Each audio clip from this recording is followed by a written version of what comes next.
Number 1, unconditional love.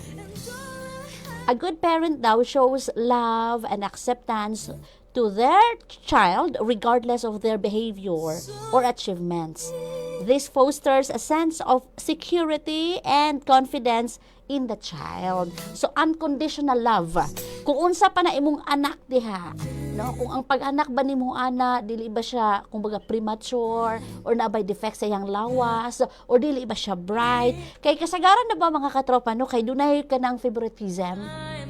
Dili ka paborito ni mama kay dili ka bright. Oh.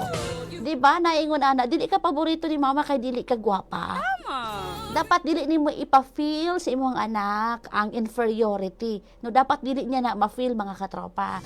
No. Dapat tagaan nimo unconditional love ang imong anak para pod kanang matagaan pod niya or kanang bang mahunahunaan niya nga love kay ko sa akong mama papa di ay despite nga ingon ani ko ingon anak ko.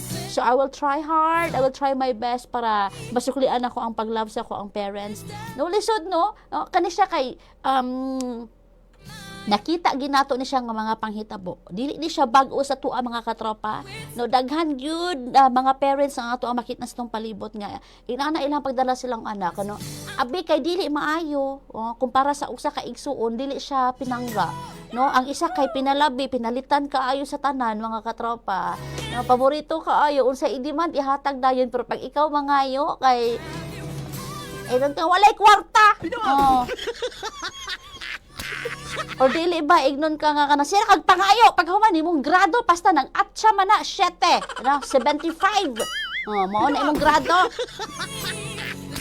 nya kung naa ka ipapalit mo ingon imong mama nga ayo sa karon kay wala pa tay kwarta si ate sa nimo atong unahon kay kanang nga do na siya project di ba.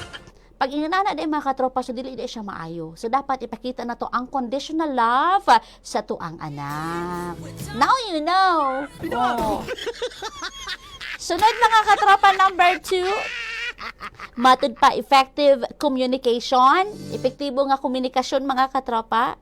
This involves actively listening to the child, expressing feelings and thoughts clearly, and resolving conflicts respectfully. Open communication builds trust and understanding within the parent-child relationship.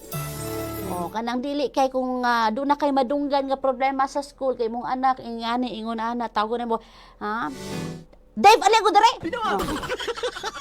Ano? Nga naman na. Bunal hapak na yun. Hapak na yun. Pusil man na ma. Hapakon dayon, bunalan dayon. Ingon mata si kuan nga inani daw, ingon ana daw.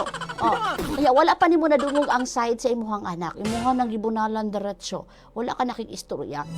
So ang proper daw mga katropa, kung dunay sayop imuhang anak or kung duna kay duna may problema sa inyong family, no, that involves the children or the child, dapat istoryahan daw, dapat na may open communication. Mo bitaw na among perminting isulti diri sa kahanginan mga katropa mga palangga ay nga you should have communication. Unya na jaw. Unya na ba? Dapat na amoy open communication sa inyong anak, no? Istoryahon mga katropa pag ano man gud pag namoy effective and open communication mga katropa kay ang inyong anak mag-build na siya og trust sa inyo, nga dili siya magtago-tago. So therefore kung naa siya problema in the future, so mosulti siya sa inyo ha. Mosulti siya, dili siya maulaw, maging open siya sa inyo ha or sa imo ha. Di ba? Kay kuan man mora man nimo og best friend. O ina na gid kay importante ka tropa ang communication sa ginikanan og sa anak. Maabot nang uban mingon ka tropa baka bitaw malambigit sa crime. Mingon ang inahan ug amahan nga buutan man kay na ako ang anak. Paggikan sa eskwelahan mulahos man nagbalay unya siya pag ini nagaluto, nagasilig blah blah blah. Pero wala ka kahibalo di ay sa kumbaga wala kay communication sa imong anak, wala ka kahibalo sa iyang mga activities outside. Wala ka kahibalo kin sa iyang mga kauban. No, ni cellphone, wala ka kahawid sa cellphone sa imong anak. Di ba kay nabisi ka sa imong trabaho? All you think imong anak is nag-eskwela ug mutabang sa balay. Kay nakita man nimo but you don't know unsay wala nimo nakita. Wala ka kahibalo. So ingon ana ka importante ang communication ha sa anak ug sa ginikanan. Number 3 mga palangga, positive discipline. This means setting clear boundaries and expectations, teaching children responsibility and guiding them towards making good choices rather than relying on punishment. Positive discipline fosters self-control and problem-solving skills. So, mao gihapon na mga katropa, di ba? Dili gyapon mo sulod ang communication. Dapat makahibalo ang imuhang anak unsay maayo unsay dili. No, dapat dunay disiplina nga kada bang nga dili pagpanakit. Kun dili i-boost nimo ang iyahang panghuna-huna mga katropa, no sa maayo nga pamaagi. No, istoryahan nimo siya unsay mahitabo kung kani imong buhaton. Dili kay tudluan nimo imuhang anak og pamakak og binutbot. Aw, naguna-una ko dapat dito to sa katapusan dapit no.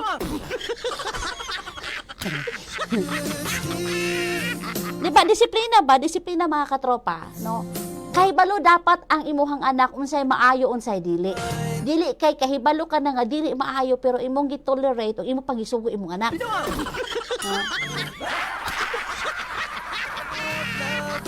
Daghang yung maigo ali ay. Tudloan mo og responsibility imong anak. Ikaw ha kay nagadako naman ka. Dapat kahibalo na kamulihok diri sa balay. No, kay labi na kay babae ka niya. Ang babae da ba usually mao gina maglihok sa balay niya. Lain kay paminahunak no nga ikaw wapa kaayo ka unya imong balay kapasang hugawa. What if mo ani ang imuhang mga friends diri? Unsaon na lang, no? Di ba? Kada bang tagaan nimo siya og tagaan bitaw nimo siya og kanang dili problema nga huna-hunaon ha. Ha? Kada bang mahuna-una sa niya habitaw do ana ba kanang tagaan mo siya og learnings, tagaan mo siya katropa og kanang situation ba nga mahuna-hunaan niya ma-imagine niya nga tinuod di ay og tama ang imuhang mga tambag sa iyaha. Na that's the keyword, tambag, no? Kanang tambag og pagdisiplina og pagtudlo. Importante kay na mga katropa, positive discipline. Number 4, mga katropa, being a positive role model. Amo na din akong giingon ganiha jaw, naguna-una ra ko. Nya kay tama na naman ko og 440 no. Pwede mo extend, kitaas-taas ko diri nagara.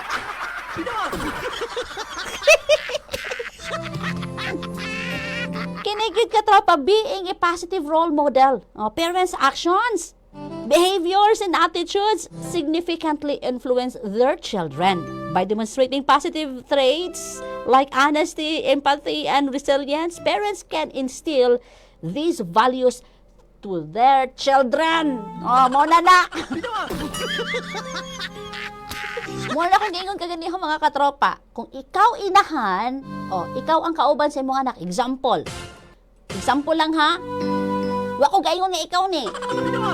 For example lang, nagbulag mo sa imong partner, nya ka dili mo kasado, so you have the full full rights para sa imong anak. So ang custody is naa sa imuha. Anak. Unya ang imuhang anak kay tudluan nimo og pamakak, tudluan nimo og pamutbot. Unya igno nimo imuhang anak nga ang imong papa dito kay enjoy ay kabit, blah blah blah. Ikaw mismo wala ka kahibalo unsay meaning sa kabit, di man mo kasal. So literally wala kabit ang iyahang papa. So karon ang hunahuna sa bata akong papa na nga bit dili kun niya love. So dapat dili nimo tudluan og hatred ang imong anak. And then, ang usap po nimong ginapakita sa imong anak, kanabit yung imong batasan, bitang magsikag syagit, magsikag pamalikas, ultimo imong own ginikanan imong pamalikasan. So, what do you expect? So, ang imong anak, pamalikasan, sab ka. Kana pong, naapoy uban ka tropa. Kanilang, very, very basic and common. Ang imong anak, dapat tudluan imong etiquette. Kay kung maabot na sa laing balay, makaatog laing balay mga katropa. So, kung unsay binuhatan ninyo sa inyo sa balay, kung unsay inyong traits dito, madala na niya.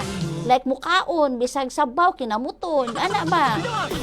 Magkinamot niya, walay hinguko. So, kana siya, bumirang na siya sa imuha isip inahan. Makaingon gina mga taong sa maning bata, wala man siya disiplina. Kung nakuha pala ning anak, dili giniingon ani. Di ba? Kubian ka, hilabtanon ka. No, ginapakita nimo sa imong anak magsikag scroll sa Facebook, magsikag panghinaway, may sultihan pag mo imong anak. So what do you think? Ang imong anak soon or one day may upo siyang sama nimo ka chismosa or more than. Munay kalisod mga katropa, di ba? Lisod gid kaayo kay moabot na bagid ang panahon mga katropa no, mga palangga na kung unsa ang imuhang gitudlo sa imuhang anak, mag-suffer gihapon ka. No, balikan gihapon ka ana ngano man. You will be the first victim sa imuhang kuan, sa imuhang tinudluan. Mao man gina. Kasi kaingon nga, kani bata agahay makay nagulugod, di man guna maminaw, pero ikaw di ay utrupog ka. Gitawagan ka sa amahan sa bata nga nakiistorya. Halimbawa, Queenie ang pangalan. Halimbawa lang ha, moingon nga, Queen, tudloy po na ang bata, Queen, o ka nang maayong pamatasan. Unya, labang, suguunin mo ba nga, ipa-message po ko, inon mo nga, i-message mong papa, kay para naamoy communication, unya, kumusta hapon, labi na karon kay birthday niya, ana. Sikag balik-balik, ang lalaki si ingon og Queen, yawa naman ay ka naminaw. Nya ang nintubag na ang bata pa, wala man si papa diri ning lakaw ay tuwa ditoon nagkuan to sa kusina. So kana mismo na witness sa imuhang anak, then for sure, ihapon ang buhaton ni bisan kinsa. Ang worst anak katropa, basin og kanang bataa magkaroon na og kaugalingon yang pamilya soon and mahitabo sab na sa iya, di ba? History will repeat itself. Muna atong kahadlukan diha. So mao na nga dapat i-build ninyo ang panghuna-huna sa inyong anak nga kana bitong naa sa matarong ug maayo. And you yourself as a mother, as a father, should serve as a good role model sa inyong mga anak. Dili kay tudloan ninyo dili maayo tungod kay sa inyong kasuko diya maamong ang inyong anak.